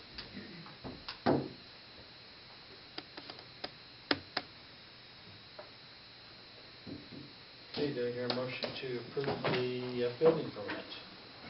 So moved. Moved by Larry, Second. second by Roger, all in favor? I'll be second. Approved. You put the pending my approval on those two. Just these two, you can keep those, and these are the pending ones. Pending on Braceland and Lloyd. I apologize. Who made that motion? Larry made the motion and Roger seconded. Thank you.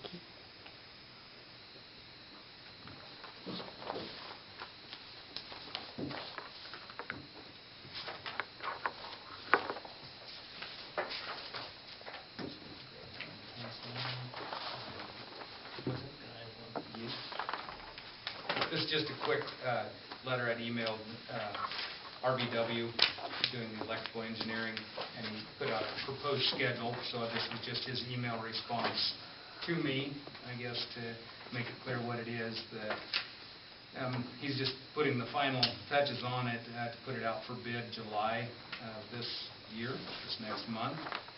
Opening bids on August 6th at RBW. Award bid would be at August 12th meeting with City Council, and then the proposed construction time that will be in this is November 11 to February 28th of 2020. So it's moving right along. We have all of the information to him that he's requested, and he says he has everything he needs. He's just putting it together now, so it's moved quite well once we got the initial hookup with them on it. So if we can stay on this schedule, we will see improvements, hopefully some action by November.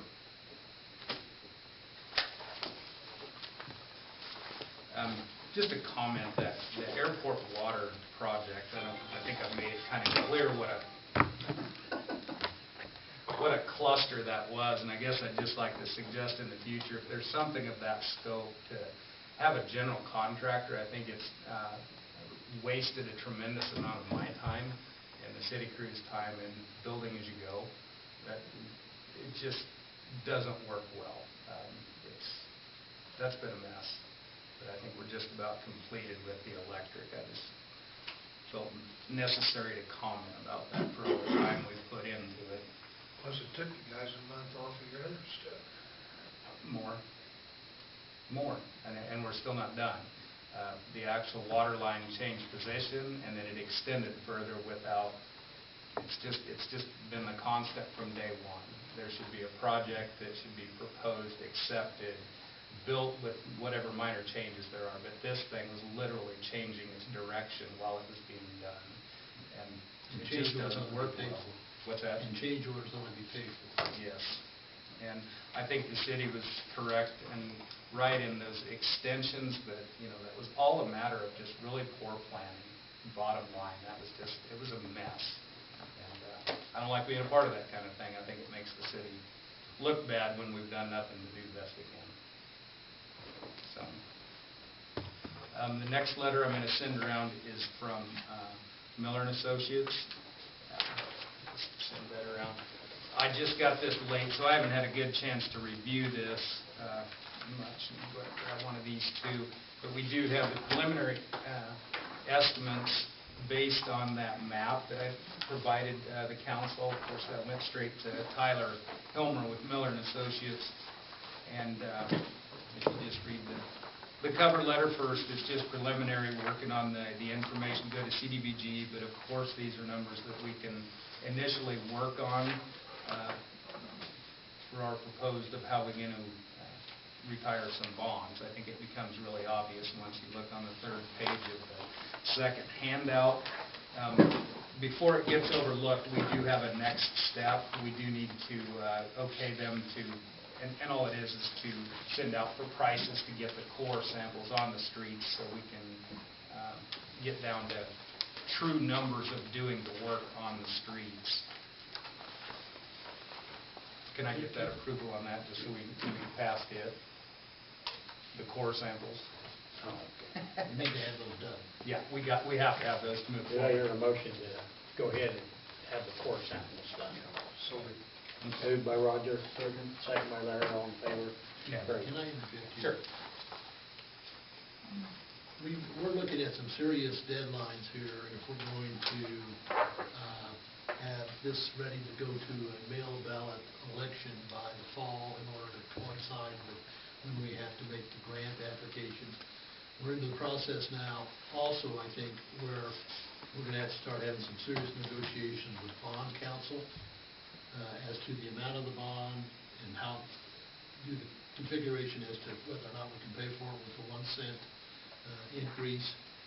And I'm wondering, with two absent board members here tonight and being 2 hours almost into the meeting, if this is something that we want to just have a special meeting on to have everybody here and lock down, everybody we need to lock down. So I knew they were going to be gone, and I had detailed Okay. conversations with them, and I don't know if that's appropriate to do so.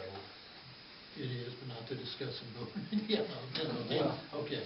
Or is it? Because I knew they was going to be gone, and I knew we needed to make a decision on moving this forward with the process, so And you're ready to recommend to the council tonight the amount of the bonds that we Without a doubt, Okay. yes, absolutely. I mean, with the information, knowing going forward, I don't have these numbers yet, but I knew they would be like this. Yeah.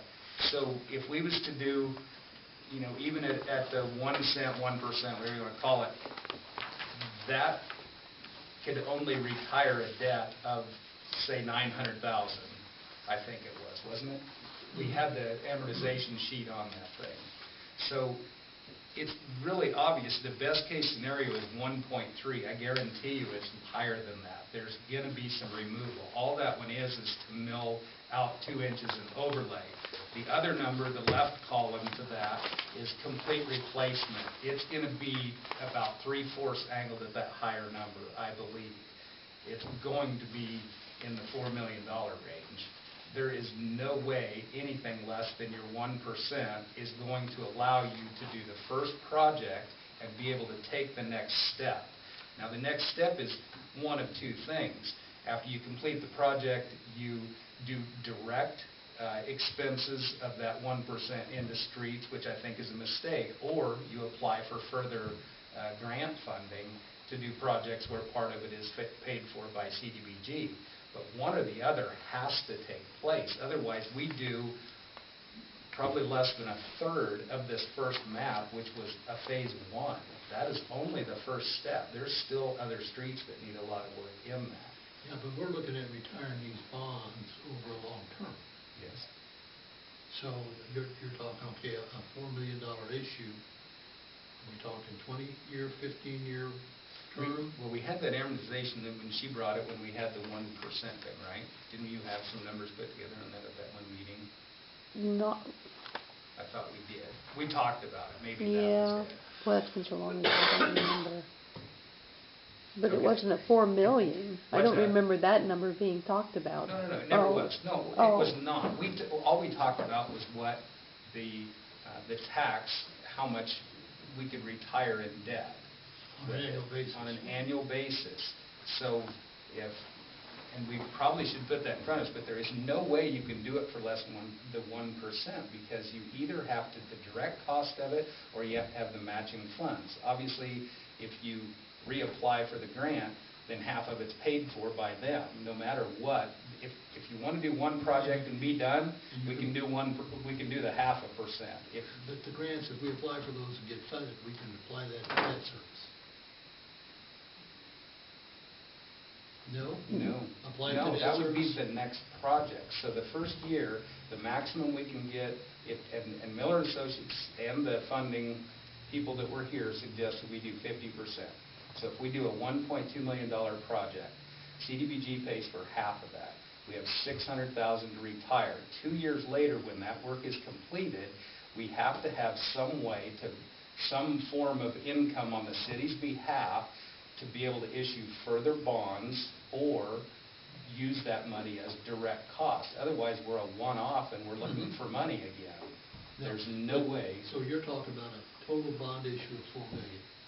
I don't know that. I think we don't know that because this is a range of that phase one. All we can do, if we're going to utilize CDBG, the maximum is $600,000 per cycle. And I think you want to run. We can't count on that every year. No, but the likelihood of it being around, that's when we was talking about that. This has been around, and yes, as long as it's in good standing, 2 years, once you've completed, you can reapply. And as long as your LMI is correct, which we have to redo, then you reapply to CDBG. But what I'm concerned about is if we're going to have an election, we've got to set out on that election 2 issues. The increase in the sales tax and the issuance of bonds. We're going to have some numbers. And that's what That's the $4 they're million. working on, yes. Yeah. That make sense? So you're gonna issue the bonds to cover the entire project? We're going to get authorization. I think we can stagger the issuance up as to when we need them. And that's part of what we're trying to get our hands on with the bond people even, because you're a multi-year project, we're Right. applying multiple times, but you have to have the revenue in place. And I didn't realize the bond part that's part of the special election. So you're doing 2 items on I the think- special yeah, I think election? you're gonna- The bond and the 1%, because I misunderstood. I thought the 1% was the discussion. Okay. Well. And again, visiting with Gilmore and Bell, they might say there's a different way to crack this nut. But I think we've got to have some sense of what the total bond issue potential is. Because without a question, we're going to have to be in a position to have the sales tax bond election this fall.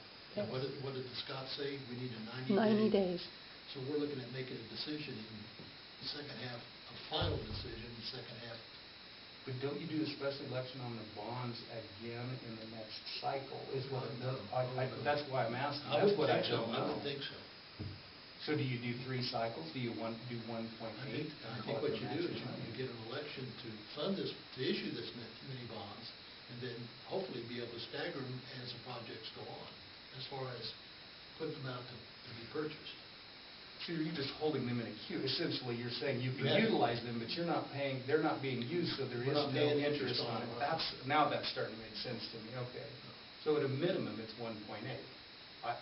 No, I think we got to get authorization for the total amount of the bond issue, and whether or not we go ahead, and please don't memorialize any of this, Mandy, because I'm not, that's my understanding of it. That's the reason we need to get in touch with Gilmore and Bell as to exactly. And with these, we can do that. We've got So, numbers. so something to keep in mind is, we have the issue of the curb and gutter cost that is a direct cost that happens right away.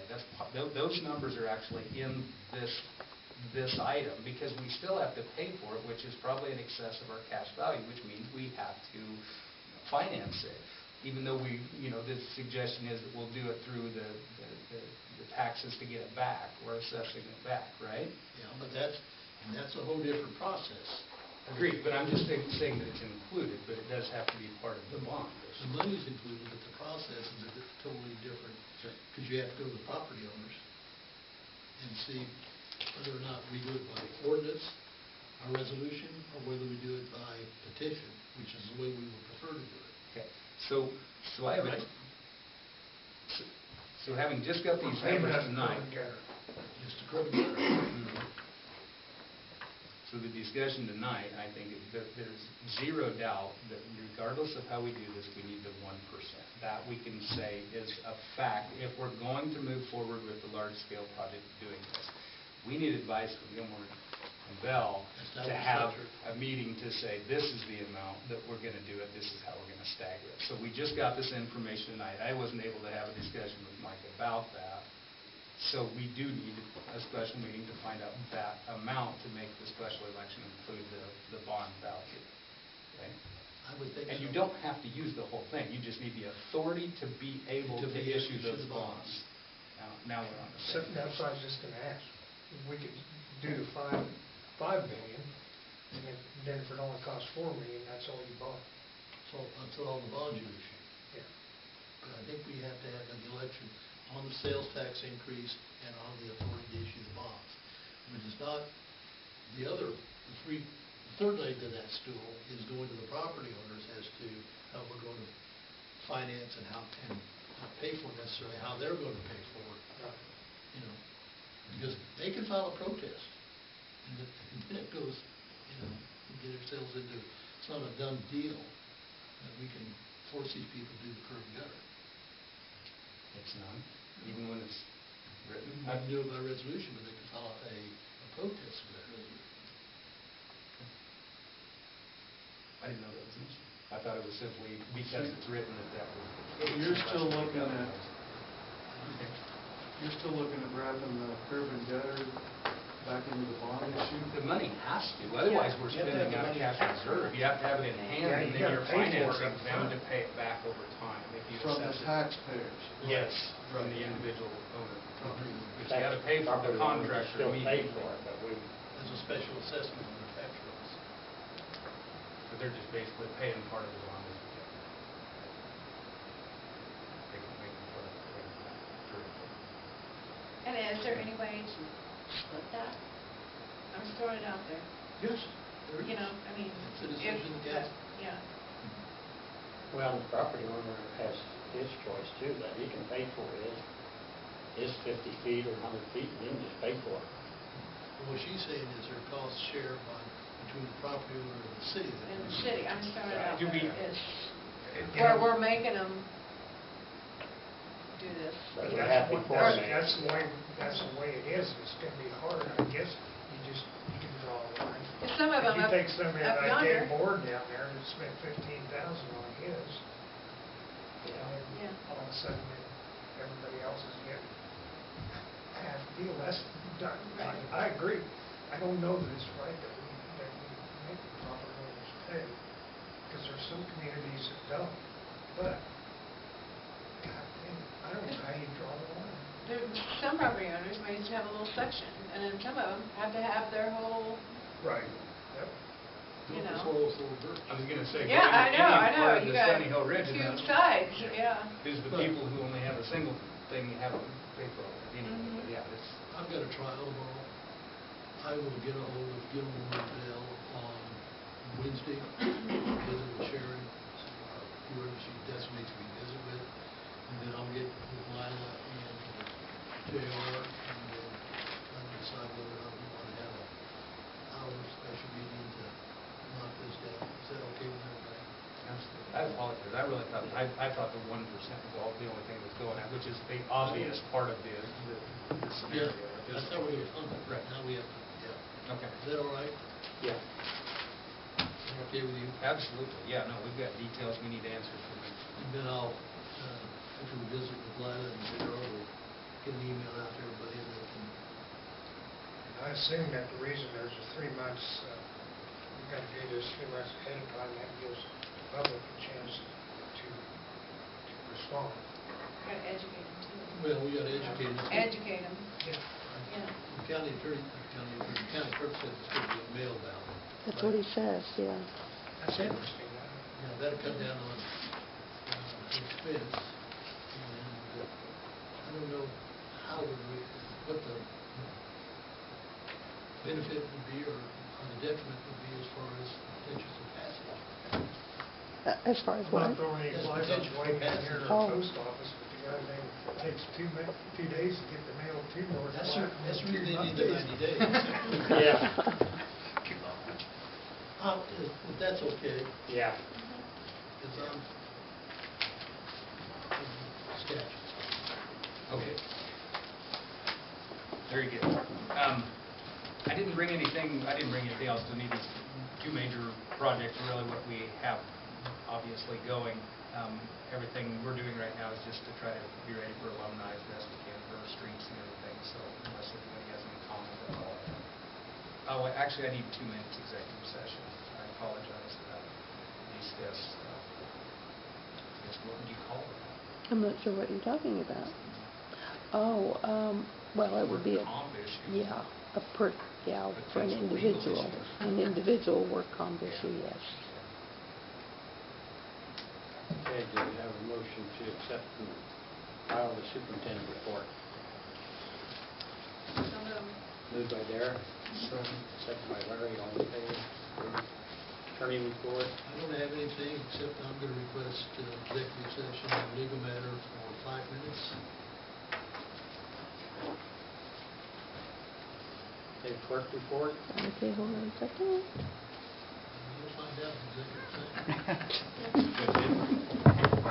Excuse, but you'll find out. I don't have anything except, I see we already talked about that. I have one thing. We've had a little bit of issue with the pool concessions and supers getting an account set up and getting the bills. So he did not get his bills submitted to us in time for tonight's bills.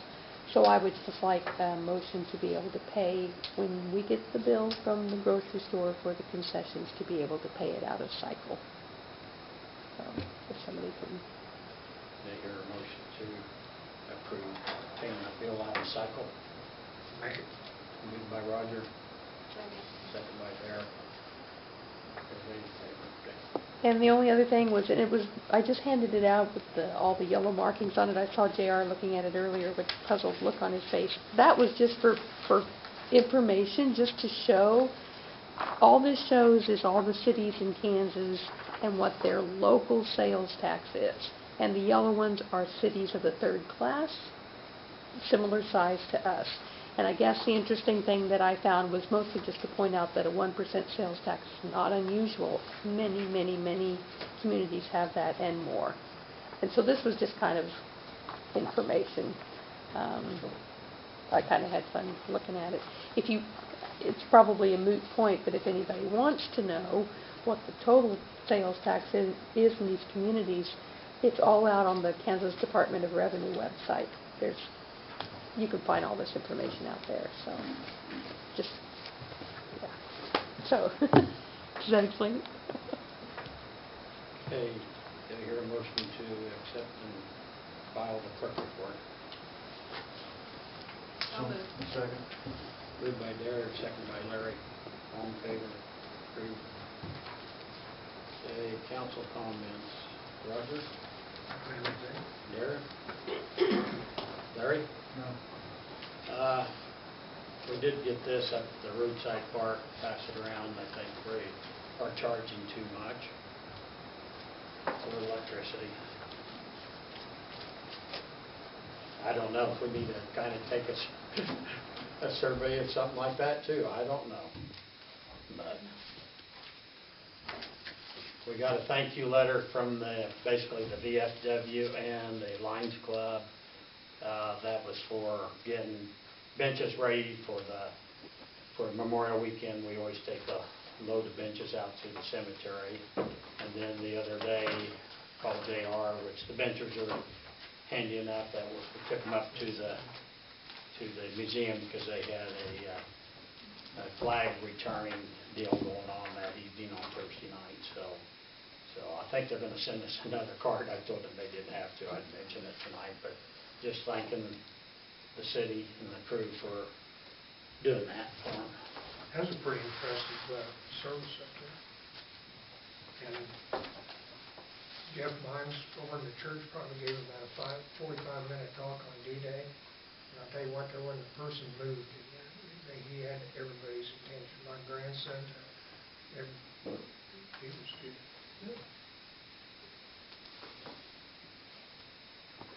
Okay, let's look at the bills on ordinance 1027.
Okay, about the Empire. yes. Will that work? Yes, Okay, thank you. Thanks, guys. Hey, Andy. Did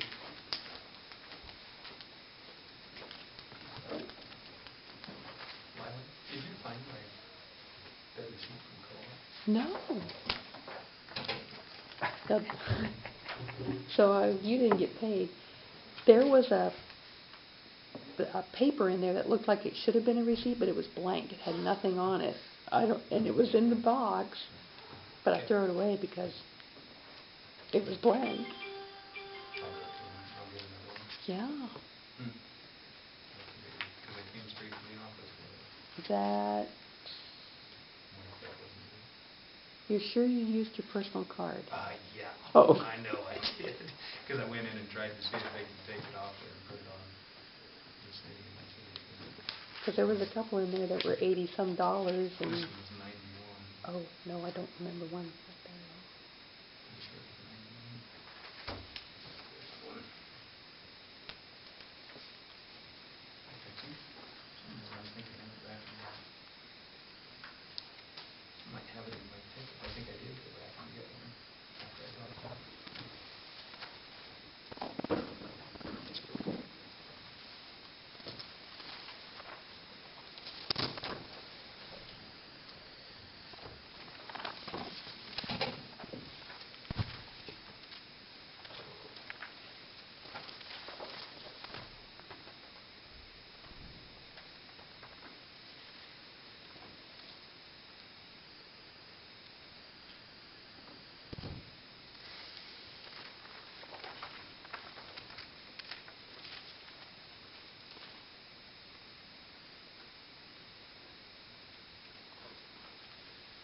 Where is the intern from?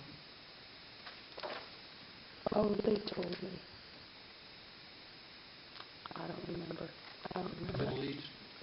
Yeah. I don't remember what she said. I don't think it's Indian. No, I don't think it's Indian.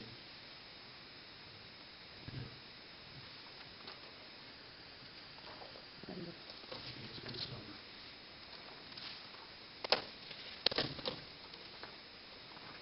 You get a lot of positive responses so far from what I've heard.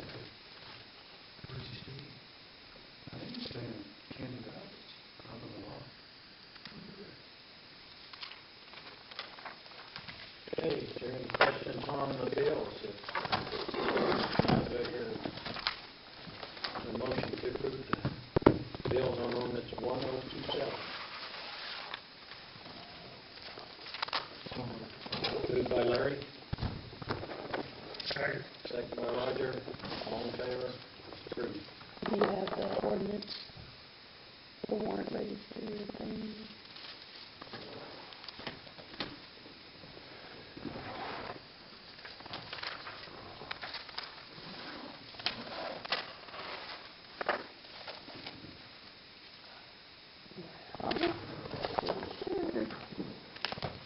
Should have been right on top.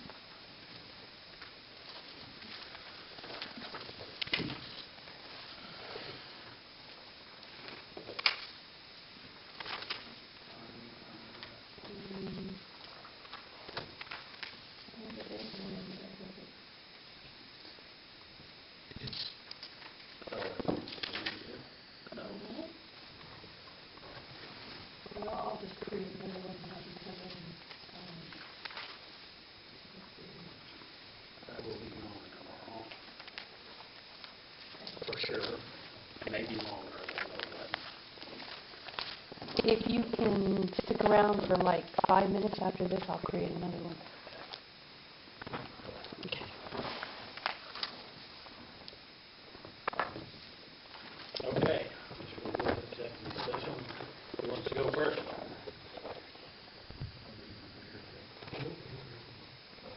It don't matter. I'll go first if somebody wants to make a motion. Everybody is here for a legal matter. We're going to executive session for 5 minutes until 9:35 for the purpose of a legal matter. Is everybody in the room? I'm sure you probably Who have, seconded? Second. Second by Darrell. you know, there was a request at the last